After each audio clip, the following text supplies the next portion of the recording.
다음은 산만에 대해서 설명을 하고 있습니다.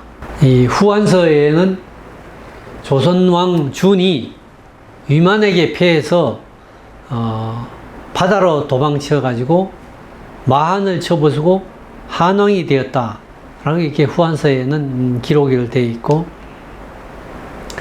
통전에서는 이 삼한은 마한, 진한, 변한이다. 이것은 우리가 뭐 국사에서 배웠던가 같은 기술을 하고 있습니다. 그 다음 모두 옛 진국인데 그 중에서 마한이 가장 크고, 마한 사람을 진왕으로 세서 목지국에 다스렸다. 이 마한, 진한, 변한 중에서 이 마한이 실질적으로 종주국이었다는 거 이렇게 기록을 하고 있습니다. 우리가 흔히 우리가 국사에서 배울 때는 마한은 이 백제 지역이고, 진한은 동쪽 신라 지역이고, 변한은 신라의 남쪽 경남 가야 일대를 진한이라고 불렸다라고 우리가 배웠는데, 여기서는 이와 같이 조금 약간 다르게 설명을 하고 있습니다. 그 다음 이 마한, 진한, 변한의 왕의 선대 사람들은 전부 다 마한 사람이었다는 거죠. 마한의 사람들을 데려다가 각각 왕으로 삼았다.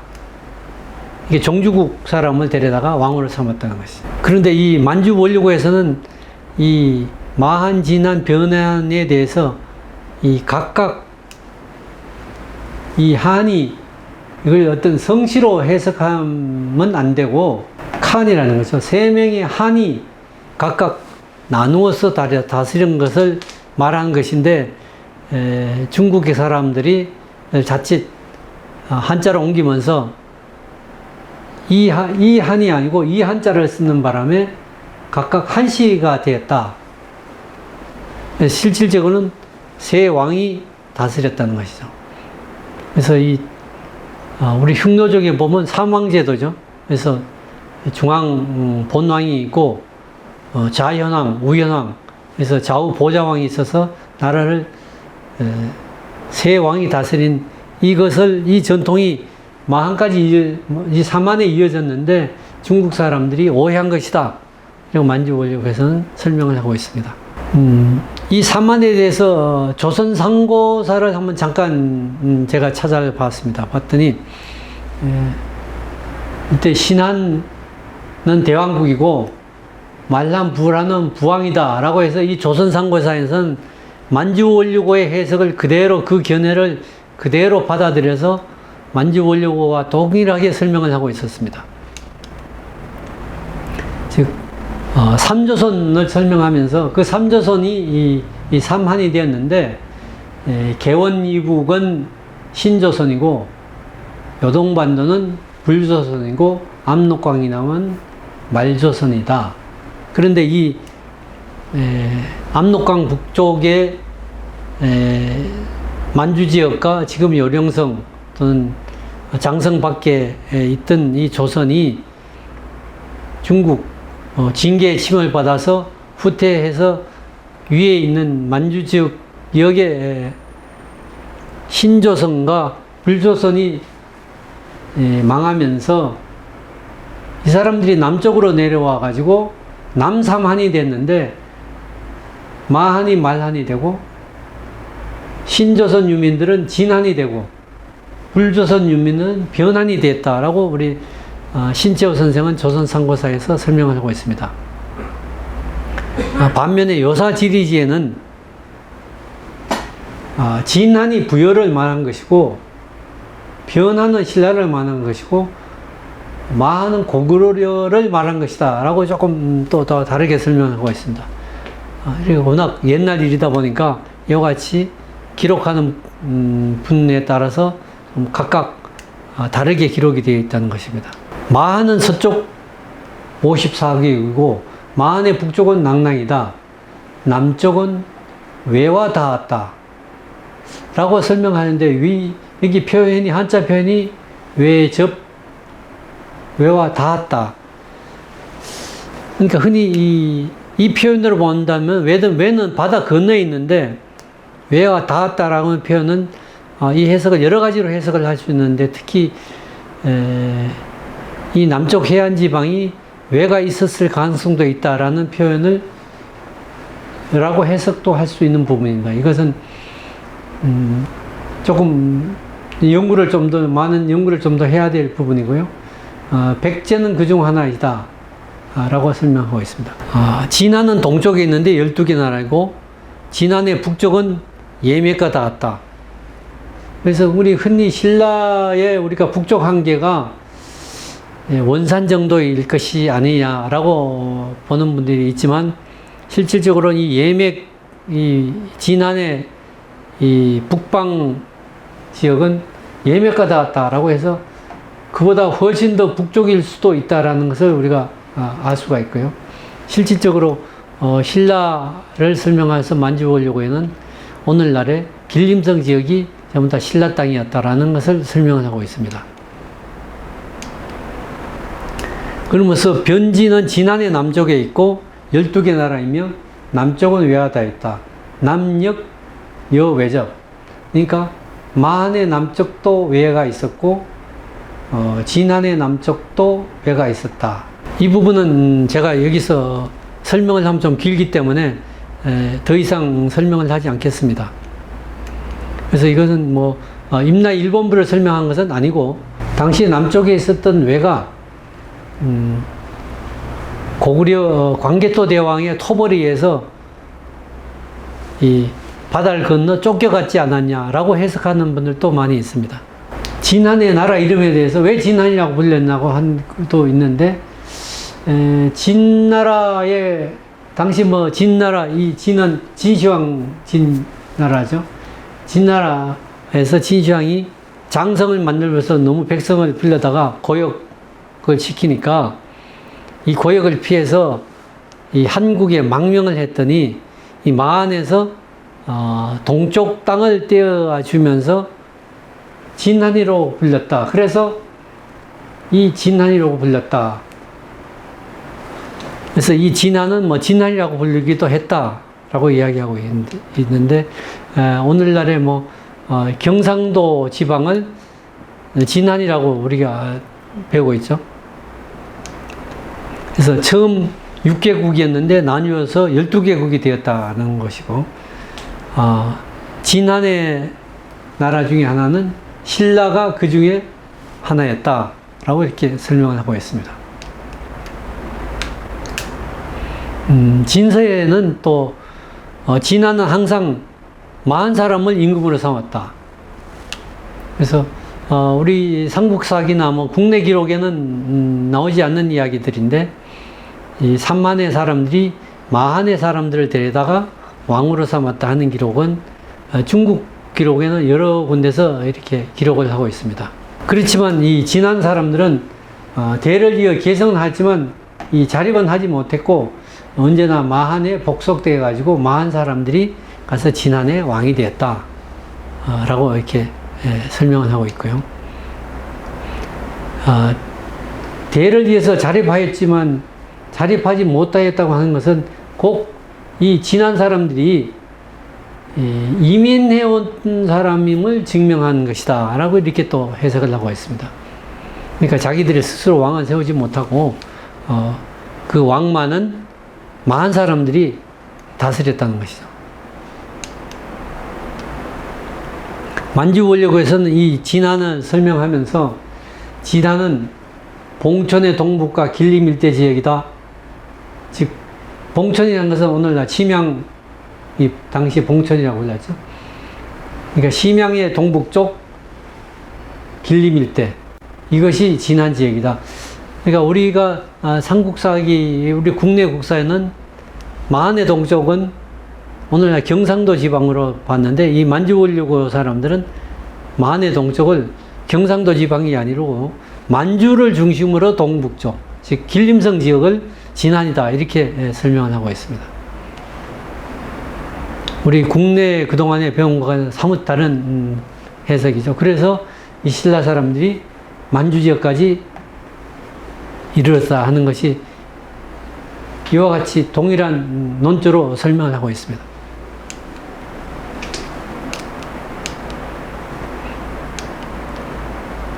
그 다음 후한서에 보면은 진한 사람들은 아기가 태어나면은 돌로 머리를 눌러가지고 납작하게 해서 편두를 만든다 라는 기록이 있는데, 만주보려고해서는 이 기록을 굉장히 후한서를 지은 사람들이 이 만주의 사만의 풍속을 잘 몰라서 말한 것이다. 누가 이 어린아이를 만나서 어느 부모가 어린애 이름 머리에 돌을 얹어 놓겠느냐. 그 귀한 아이를. 그것은 어린아이가 나면 요람에 움직이지 않게 머리를 판판하게 딱 고정시켜 놓으면은 그냥 자연스럽게 납작하게 된 것이지, 거기다가 돌을 올려가지고 납작머리를 만든 것은 아니다 라고 이렇게 설명하고 있습니다. 그 다음 이 사만에는 여러 가지 작은 읍이 있고 각각 거수가 있다. 이 거수라는 것은 각각 부족장, 다스리는 장을 거수라고 하는 것이죠. 그 다음 무역을 할 때는 이 사람들은 별도 화폐를 주조하지 않고 철을 가지고 화폐를 삼는다. 이 철정이죠. 철정을 만들어 가지고 그 철의 어떤 일정한 크기가 가치가 어느 정도 가치가 되느냐라는 걸 가지고 무역을 했다는 것이죠. 실질적으로 이 변환의 가야 지역에 나는 것은 굉장히 질 좋은 철이 났고 외국에 수출도 했고, 그래서 철기병들이 철갑을 가지고 만들 정도로 당시 질 좋은 철이 많이 났다는 것을 우리가 그걸 가지고 무역도 하고 화폐로도 삼았다고 하는 것입니다. 그 다음에 이 정한국을 또 설명하고 있는 것인데요. 정한국은 마한의 종족이다. 발해가 거란에 망한 것이 926년인데 발해가 망하니까 그 우두머리가 나머지 무리를 모아가지고 서쪽 변경을 차지하고 건국을 해서 연호를 만들고 정한국이라고 했다는데, 실제로 이 왕들이 대시가 계속 이은 것은 아니고 거기서도 이 왕위 다툼이 일어나가지고 대시에서 열시로 갔다가 그 다음 실질적으로 오시로 이어졌고요. 929년 정도에 건국을 해서 986년에 거란에 멸망을 하는데 정한국은 약 60년간 정도 지속을 했습니다. 그래서 이 만주원료구에서는 송사에서는 정한국 또한 마한의 종족이다. 마한이다. 라고 설명하는, 이 마한은 실질적으로 오늘날의 압록강 북쪽에서 심양 가기 전, 요령성 가기 전 이 부근을 압록강 북쪽 지역에 있었지 않냐라고 생각을 하고 있습니다, 다들. 그래서 이곳이 마한이라고 설명하는 것이죠. 우리가 흔히 알기로 마한은 경기도 이남, 충청 전라를 마한이라고 생각하지만 여기서는 이 서쪽 그 위쪽을 마한으로 보는 것입니다. 그래서 이 삼만 전체를 통틀어서 실제 진국이라고 불렀고, 이 삼만에 이르면은 비리라는 이름이 많이 들어갑니다. 남해 비리, 내비리, 피비리, 열의 비리, 이런 비리란 들어가는 것이 있는데, 만주원료구에서는 이 비리는 곧 폐륵의 발음이 변한 것이 아니냐라고 이렇게 설명하고 있는데, 이 폐륵은 관직이 높은 공경들을 이 폐륵, 만주에서는 폐륵이라고 불렸는데, 이 폐륵들이 거느린 다스린 나라가 내비리, 피비리가 아니냐. 그래서 이 세 분의 칸이 여러 폐륵을 나누어서 폐륵들로 하여금 이 나라를 다스리게 한 것이 아닐 거냐라고 이렇게 해석을 하고 있습니다. 그런데 후한서의 버블종이 잘못 이 칸이라고 쓸 것을 한국 한인으로 잘못 기록했다라고 만주원료구에서는 반박을 하고 있습니다. 그런데 이 만주벌유고에서 이 비리가 폐력이 아니냐라는 해석에 대해서, 저는 조선상고사를 중심으로 연구를 해보니까, 실제 신라의 이름은 설화벌, 비자화, 근데 비사벌이니까, 실제 이 화는, 불로 읽어야죠. 달구화가 아니고 달구벌, 비사벌, 이렇게 불려야 되는데, 일단 백제에 보면 소불이, 개화현, 여기도 또 불이가 있죠. 이것도 화가 아니고 불입니다. 그러니까 소불이, 설화벌, 비자화 하는 것은 벌불이라고 되어 있는데, 인도 지명에 보면은 자이푸르, 우다이푸르, 조드푸르, 지금 오늘날에도 보면 이 푸르라는 지명이 많이 있고 풀이라는 지명도 많이 있습니다. 그래서 인도의 지명이 보면 푸르, 푸라, 푸리 이런 것은 전부 다 요새를 말하면 성, 읍, 도시 이런 것을 푸르, 부리라고 했는데, 뭐 인도네시아 보면 마타푸라가 있고요. 요즘 아프간에 보면 카불이 있죠. 아프간 수도 카불. 터키에 보면 이스탄불. 즉, 이 벌불이라는 것은 당시에 고대에 이 동쪽 끝 신라에서부터 저 터키에 이르기까지 각종 도시에 붙는 도시라는 것을 알 수가 있습니다. 벌불이, 푸르, 불이라는 것은 이 한자로 쓰다 보니까 좀 표현이 다른 표현을, 발음 나는 표현을 다른 써서 그렇지 실질적으로는 도시라는 것을 알 수가 있습니다. 조선상고사에도 보면 불이 비리는 불을 말한 것이고 곧 도해지를 말한 것이다 라고 분명히 말하고 있습니다. 일반적으로 어떤 분은 이 설화벌이 뭐 벌판을 말하는 것이다, 큰 벌판을 설화벌이다 라고 표현한 것인데, 그것은 뭐 제가 볼 때는 신채호 선생님도 그렇게 말씀하셨고, 불이, 벌 이런 것은 도해지를 말하는 것이다 라고 보고 있습니다. 다음 물길, 말갈은 시대에 따라서 부르는 이름이 달랐다고 하는 것이죠. 물길은 고구려 북지이면서 옛 숙신국이다 라는 것이고, 말갈은 후위 때에 물길로 불려졌다. 그러니까 시대에 따라서 이 부르는 이름이 좀 달랐던 것이죠. 북사에 보면은 물길은 7정적이 있었다. 그래서 송말부, 백돌부, 안차골부, 불렬부, 호실부, 흑수부, 백산부 이렇게 7개의 부족이 있었고, 그 중에서 송말부는 송화강 일대, 그 다음 백산은 장백산, 흑수는 흑룡강, 이것을 말하는데, 흑수부의 송말부의 대시가 일어나서 발해로 불렸다 라고 이렇게 설명을 하고 있고요. 그 중에서 물길 7부 중에서 흑수부가 가장 강성했고, 그 다음 불렬부 동쪽, 즉 음루 지역이죠, 돌 하살촉을 썼다라고 기록을 하고 있습니다. 그 다음 여진의 동쪽은 바다가 있고, 남쪽은 고려와 접하고 있고, 서쪽은 발해고, 그 다음 북쪽은 실이다 라고 이 지리적 위치를 설명하고 있고요.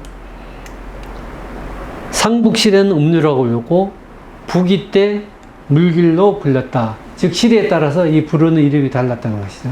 말갈은 고구려의 북쪽에 있고, 영주 동쪽 이천에, 영주는 오늘날 요령석 요양을 영주라고 하는 겁니다.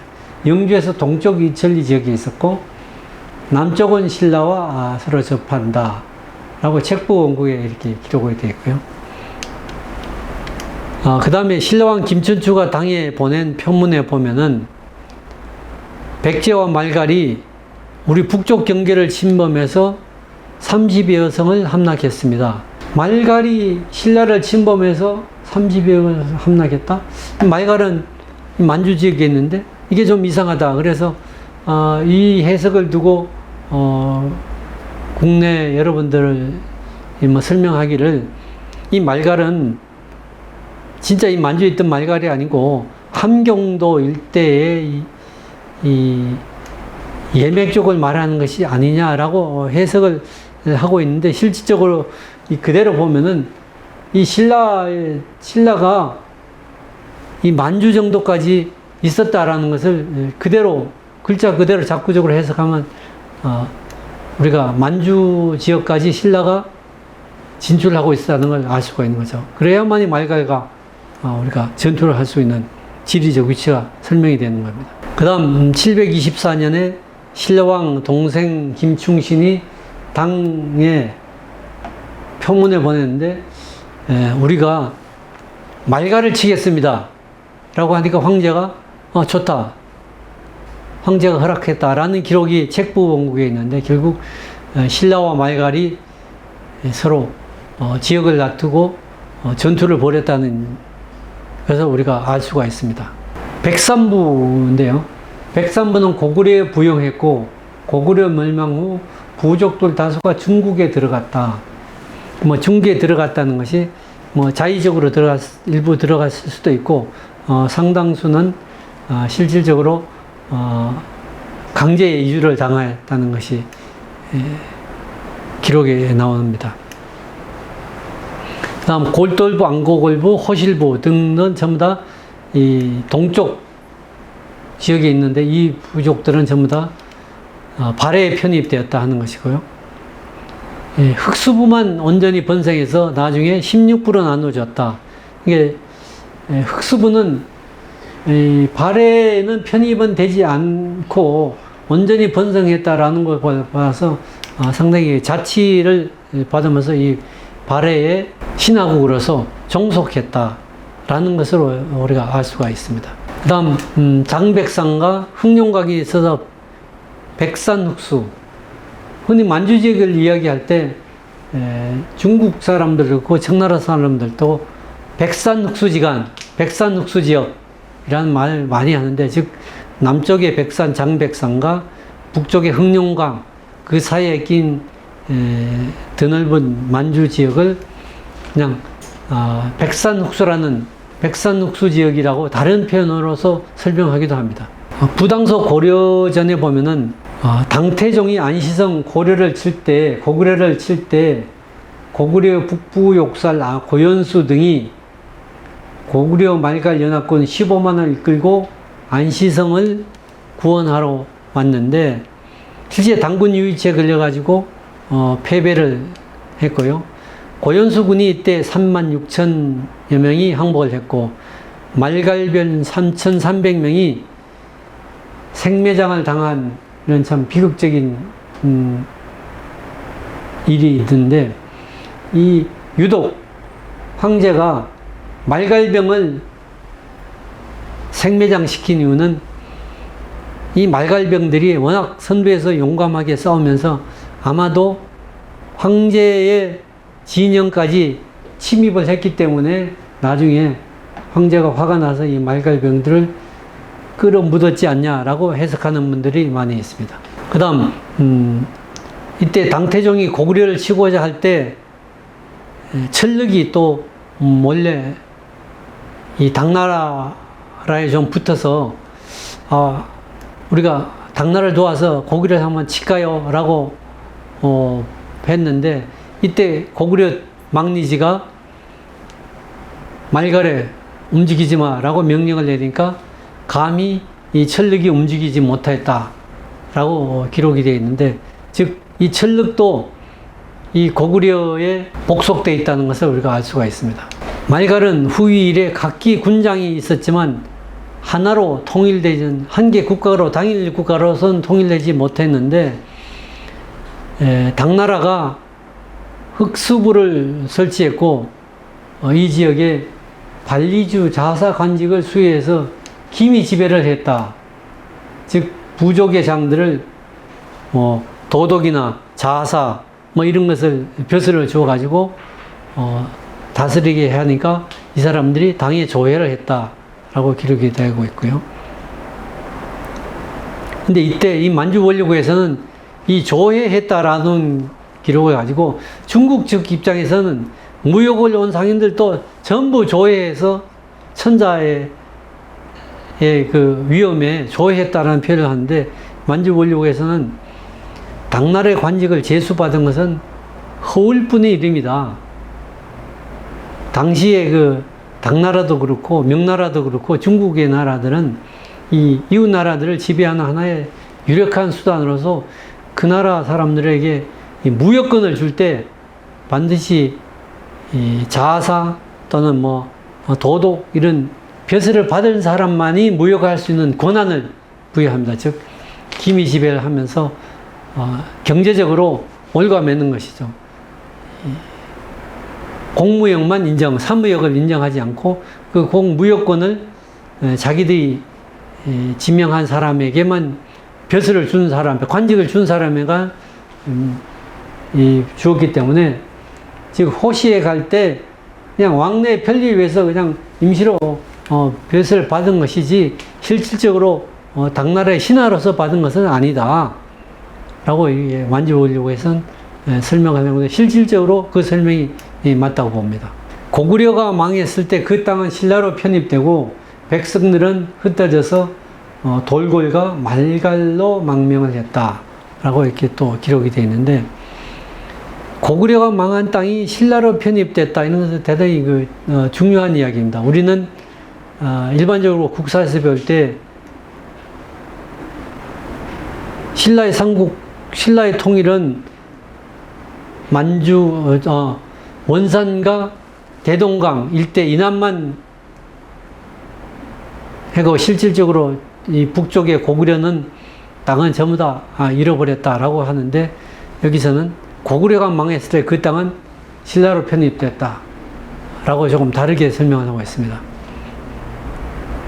그렇기 때문에 이것을 근거로 해서 실질적으로 만주원료국에서는 신라가 오늘날의 길림성, 요령성 북쪽, 심양, 길림 일대까지 장악을 했었다라고 설명을 하고 있습니다. 당나라 때 흑수부가 홀로 번성해서 16개 부가 되었고요. 그 다음 5대 시기에 여진이라 이름으로, 그 전에 말갈, 물길 이렇게 부르다가 5대 시기에 여진으로 이름을 고쳐 부르었고, 금나라가 처음으로 말갈의 여러 부를 처음으로 통합을 시켜가지고 단일 국가로 만들었다라고 설명을 하면서, 완한씨가 대대로 임금이 됐다. 그래서 완한 아골타가 금나라 시고죠. 그래서 완한은 왕실을 말하는 것이다 라고 이렇게 설명하고 있고요. 금나라는 단 하루도 거란에 복손된 적은 없다 라고 자주성을, 자주와 독립 이런 것을 굉장히 강조하고 있으면서 금나라 이로 단 하루도 거란에 복송되지 않았다. 굉장히 그 긍지를 가지고 설명을 하고 있습니다.